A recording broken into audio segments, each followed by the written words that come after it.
Hey guys, welcome back to my channel Rewind That. It's your girl Miss K.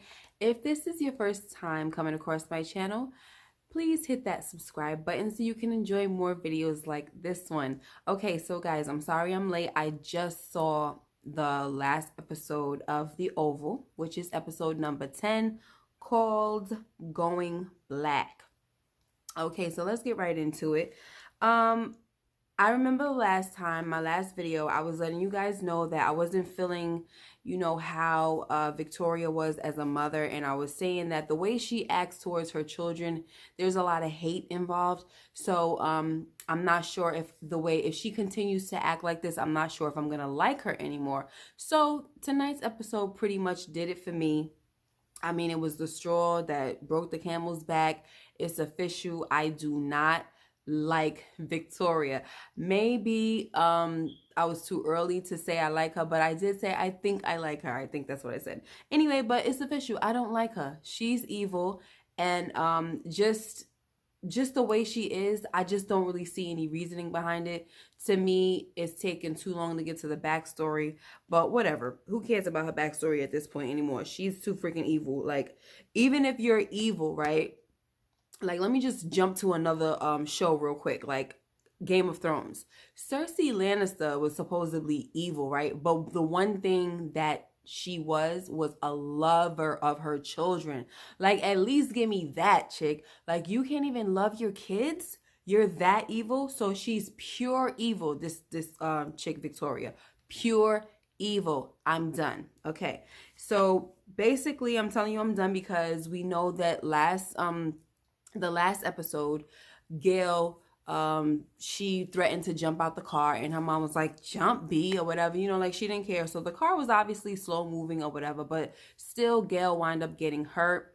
And she's out there and she's crying in pain, and her mother's like, get up, get up. Yuma is saying she needs an ambulance, and Victoria's like, no, I don't need the press getting a hold of this or nothing like that. Pick her up and put her in the car. So Yuma calls Sam and she's like, I need, you to help me out with this. I need an order, sir, because the freaking first lady is telling me not to call the ambulance, to put her in the car. Tell us what to do.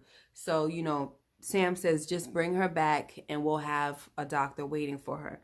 So that's how that goes. Next, we got Sam, and he's talking to Don. And he suggests that the part-time staff be sent home and the senior staff come in because of the situation at hand. All the stuff that's going on with Gale being missing and all that stuff. They want to make sure that the senior staff is there. Well, Sam wants to make sure that the senior staff is there because they're more equipped to handle these type of things, He also tells Sam, he also tells Don, I also think you should bring back Richard. And I'm like, oh, finally somebody says something about Richard coming back. And then you know what Don says? He says, oh yeah, I forgot about that. Clearly you did. Anyway, so next we got Miss Nancy, and she's talking to the Rakadushi chick, and the Rakadushi chick is pouring her heart out to her and saying all this stuff like, oh, I was treated this way when I was a kid and all that stuff, and I promised that I would love my kid and blah, blah, blah, right? But you love your kid, but you basically gave your kid up to a cult because whatever, right? The cult guy, whoever the leader of the cult is, he clearly brainwashes women into believing that he's going to be their savior and all that stuff. In the meantime, he's taking their kids. So Miss Nancy is like, oh, if you're looking for a confessional, I'm not the one, you know what I'm saying? You're gonna have to go to Jesus for that, And the lady is like, the Rakadushi chick is like, oh, do you believe in God and all this stuff? And then of course, Miss Nancy's like, yes, and I know that he's gonna bring my grandbaby back and he's protecting her and all this stuff. And then the girl's like, well, I hope he forgives me. And Miss Nancy says, yes, if you ask, he'll forgive you. And so then the Rakadushi chick said, look at you being so nice to me and after everything that I've done to you. And she said, because you're pure at heart, I believe that God has something special for you. And so I guess that kind of touched a nerve for Miss Nancy. And she got up and she started crying and everything. So, all right, so that was that. But for some reason, it's like I'm still waiting for something weird to take place with this Rakadushi chick. So it's just like, you know what I mean? I'm like, I don't know. I'm waiting. So I'm just, y'all saw the preview for next week, right? So we see, I'm telling you, something weird going on with her. Anyway, so next we have Jason, and he's doing his exploring, right? And he sees Max guarding a door in the hallway, which we come later to find out that that's Don's office, right? But anyway, he's guarding the door in the hallway, and of course he's being nosy, and he wants to know, it sounds like there's somebody having sex in there. Is that my mom? Is that my mom? I honestly just can't stand this little creep, but whatever. And Max is like, sir, go upstairs. Go to the residence, sir. So, Max is such a freaking puppet, man. But anyway, so Jason says, no, you can't. What you gonna do? So he pulls out his phone. He dials his mom like, yeah, I'm here outside of the office or whatever he was saying. And he said, sounds like dad's in there having sex. I thought it was you, but it sounds like too much fun.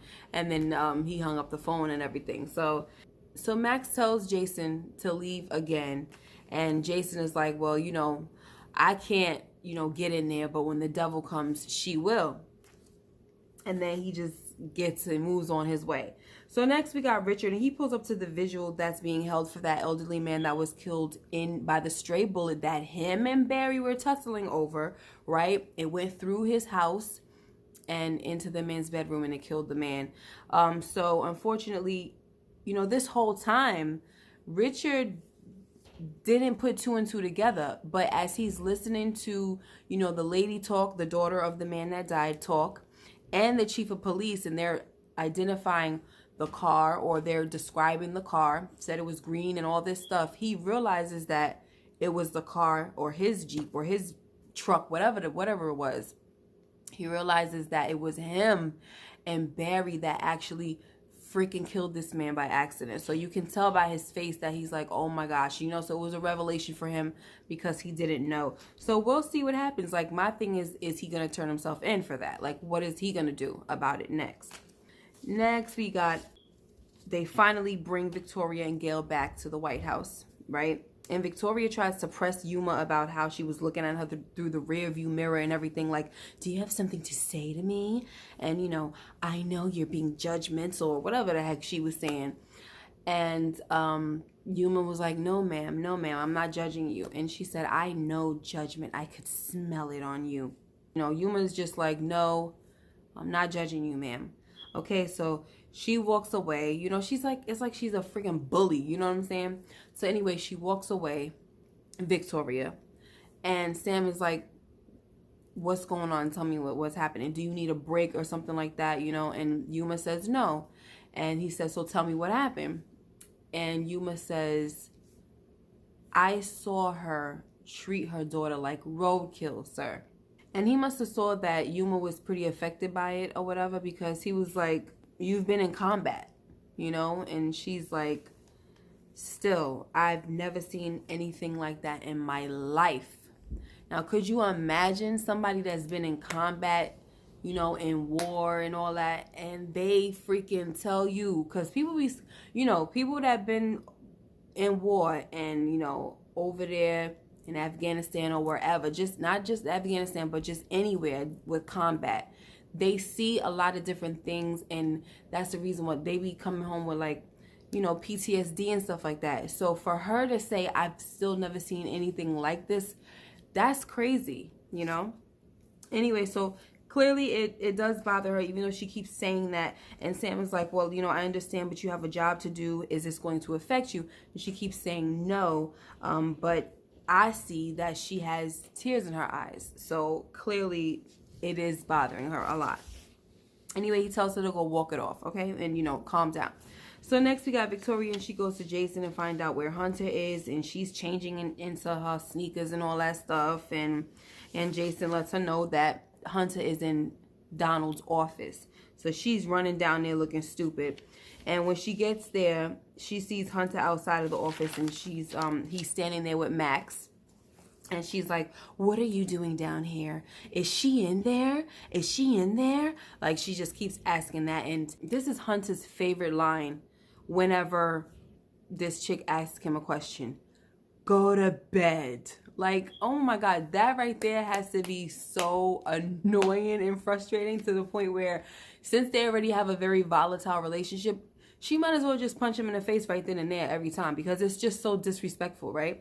Anyway, so she's trying to get in, and then Hunter's telling Max to carry her behind up the stairs, and if you don't do it, I will. And clearly, Max is not here for it. He's not trying to do it, and he's like, sir. Every time Hunter tells Max to take Victoria upstairs and all that, Max is like, sir. Anytime you say sir, it means, like, come on now, I'm not doing that, right?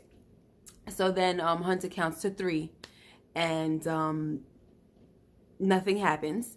And he grabs hold of Victoria and carries her. But of course, you know what I'm saying, she hit him with the 1-2 and everything, and she's like, they're banging and going at it as usual. I think I've mentioned this before, that I don't want to be doing this. Like, I don't want to see this all the time. I don't know what's going on in Tyler Perry's mind. I understand that they have a tumultuous relationship and it's violent. I understand that. But do we have to continue to see this? Like, come on now. I'm not feeling it. Anyway, like, he got her hemmed up against the wall with his hands around her neck and all her throat and all that. So then Sam comes to the rescue, and he pretty much like grabs the president and tosses his behind on the floor. And, you know, because he saw it through the security camera. And when the president gets up, he said, don't you ever touch me again. And he said, do you know who I am? You know, he's saying this to Sam. And Sam was like, yes, sir, you're the president of the United States. And he's like, yeah, and I run stuff around here or whatever, you know. And my thing is, where? You know what I'm saying? He's talking about he running it, but where you doing that at? Because ever since you got into the office, you ain't done nothing but try to arrange for Denise to be snuck in. Like, you are doing nothing there, okay? Anyway, don't even get me started about how lazy this daggone president is. So, all right, so Max is telling Denise to hurry up and get out of there, right? But Victoria sees her and she starts running behind her, of course, right? And Max is holding her back before she can get to attack her and all that stuff.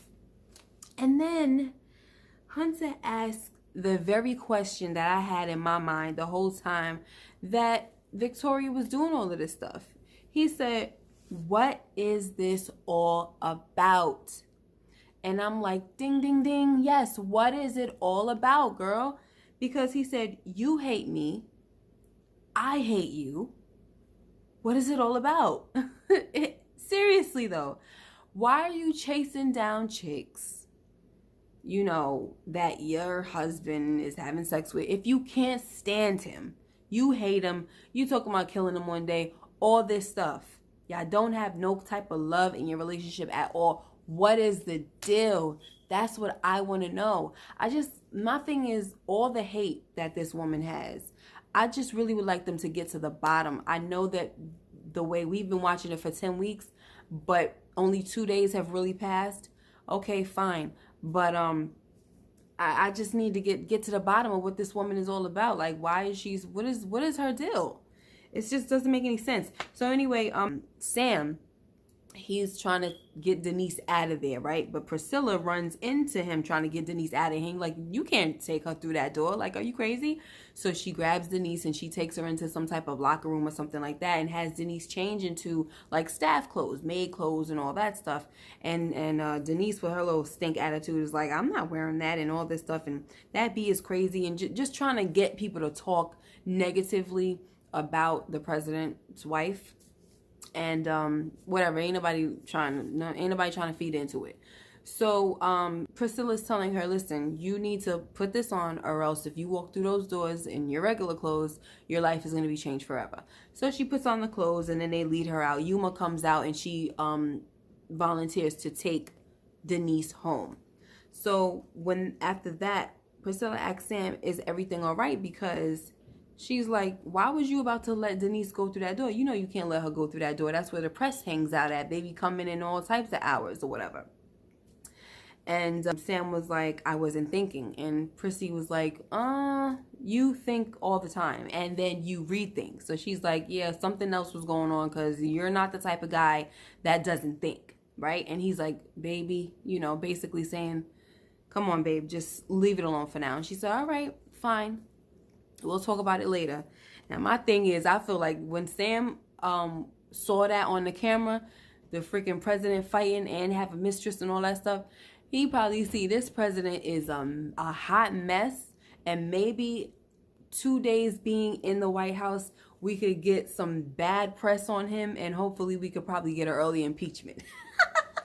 Because if Priscilla gonna say he the type of man that think and rethink, then he knew what he was doing. It was, to me, that was a calculated type of situation that Sam was doing. Okay, that was a calculated move, Sam. I'm here for it. So next we got Agent Yuma, and she's taking Denise home, and Denise is just as rude as Victoria, condescending, just nasty. And she's trying to talk bad about Victoria, talking about she's such a bee, this and that. But I'm like, girl, what do you expect? You the side chick, you're coming in and you're having sex with her husband. What else is she supposed to be? You know, so Yuma, of course, is not even responding back to it. And she's like, oh, do you talk? Like, you guys are all the same. Can you at least talk? You're so quiet. Whatever she was saying, right? I'm just paraphrasing. And Yuma's just like, I'm just doing my job, ma'am, you know. And so Denise starts telling Yuma how cute she is. Do you have a girlfriend? And Yuma's like, no, ma'am, I have a husband. And she says, you have a husband? Do you have a girlfriend? And Yuma says, no, ma'am. And, you know, then Denise goes, oh, you have a husband. You don't even seem like the type. Like, how you going to tell the lady what kind of, you know, what type she look like? Just because she got a freaking Caesar, so now she don't want to be with a man? Girl, bye. Anyway, so next we got the scumbag Kyle, and he does some type of bust where he gathers up all of Picky and his dudes, his guys, Picky and his crew. And, you know, he's interrogating them. He brings them into like Picky's apartment or whatever, and he's interrogating them, and he wants answers. I already told you guys that I already peeped that Kyle is someone with malicious intent, somebody that likes to indulge in inflicting pain and doing things like under, you know, kind of like in an underhanded type of way, undermining type of way. So I kind of knew that once he would have went after Picky or whoever, that it wasn't going to be a good thing, okay? Because he likes to torture and all that kind of stuff. Like, this guy is just he's on something different. Anyway, so I told you guys that, I think the last video. And here we go. Because he's over here going down the line, shooting all of Picky's guys, okay? The first guy he shot and kills him. And he said, I'm going to keep shooting. I'm going to go down the line until you tell me what I need to know. Because he's trying to find out where they had Gale. All right, so Picky ain't saying nothing. He watched the first dude get killed. Then he watched the second dude get killed. He's still not saying nothing. So then he waits till the guy next to him. He couldn't even say nothing. Then he waits till the guy next to him gets killed. And then he wants to say something. Like, wow, really? You couldn't even try to save your boy? Wow. So anyway, when Picky finally tells Kyle where he had Gale, Kyle is like, too late. And he raises his gun and he shoots it. And the screen goes black. So we don't know if, okay, first of all, did he shoot? We don't really know for sure if he shot Picky, right? Now, maybe he did shoot him, but did he kill him? You know what I mean? So we'll see what happens. We'll find out next week. But that was my review, guys. I hope you enjoyed it. Let me know what you guys thought about this episode. Make sure you like, comment, and subscribe. And make sure you hit that notification bell so that you know when I upload videos like this one. All right, thank you so much, and you guys have a blessed one. Take care. Bye-bye.